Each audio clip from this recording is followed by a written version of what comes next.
So, Plato sees this physical world that you and I live in as a world that is just appearances and deceives us about the true nature of reality, which is up in the Platonic heaven outside of time and space. After all, you could spend your whole life wandering around this physical world and seeing all the individual couches down on the bottom there and think you have a notion of what a couch is, and then you don't realize that, you could have a couch that doesn't have a back or a seat or legs on it, as you might have thought if those were the only couches you had ever seen in the physical world. Plato says, look, those individual encounters you've had with physical couches, those have deceived you about the true nature of what it is to be a couch. You're only going to be able to recognize that this thing here is a couch if you're in touch with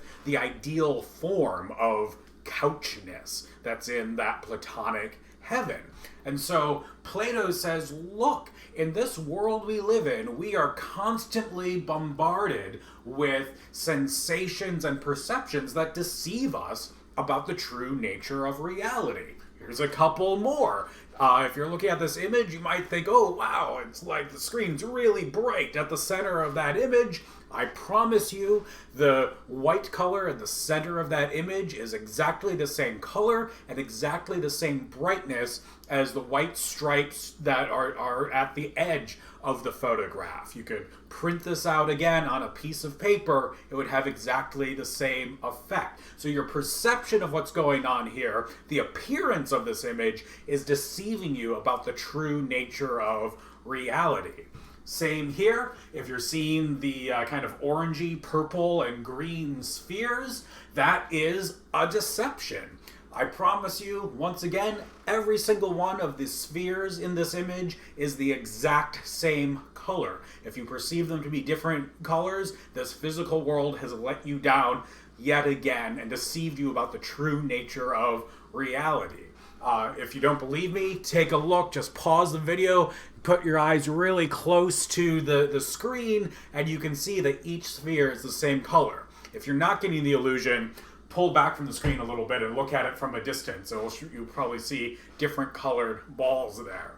So, Plato says, look, this is the big job of philosophy. We have to cut through all the deceptive appearances around us to get at the true nature of reality up in the realm of the forms. And art is only going to mess us up doing that. Because if you think about the ideal form of, say, a bed up in Platonic heaven, the goal of philosophy is to get knowledge of that ideal form. And individual beds made out of wood or metal or what have you down here on Earth, like the one in the lower left-hand corner there, those are just mere copies or imitations of the form of the bed. So the things that the individual beds that make up our world, they are already deceiving us about the nature of what a bed is. Well, if you then take that individual bed that's made out of wood and create an image of that bed using paint, like Van Gogh has in this painting of his bedroom, well, now you've just made a copy of the true bed that exists in the realm of forms. So reality is already deceptive because it's one step removed from the true nature of things. Art, insofar as it's imitating the individual appearances of things around us, it's taking us 2 steps away from the nature of true ultimate reality. And so that, for Plato, is why art is just so bad and pernicious. It's removing us even further from the true nature of things and presenting to us only appearances of appearances rather than giving us knowledge of how things are in and of themselves. Now, that's the really kind of abstract, metaphysical way of looking at things, but if you think back to some of the stuff I asked you to discuss last week, you can see how this has some practical bite. So if you take a look at this sculpture of Nathan Bedford Forrest on the left here, that is displayed proudly in the Tennessee state capitol.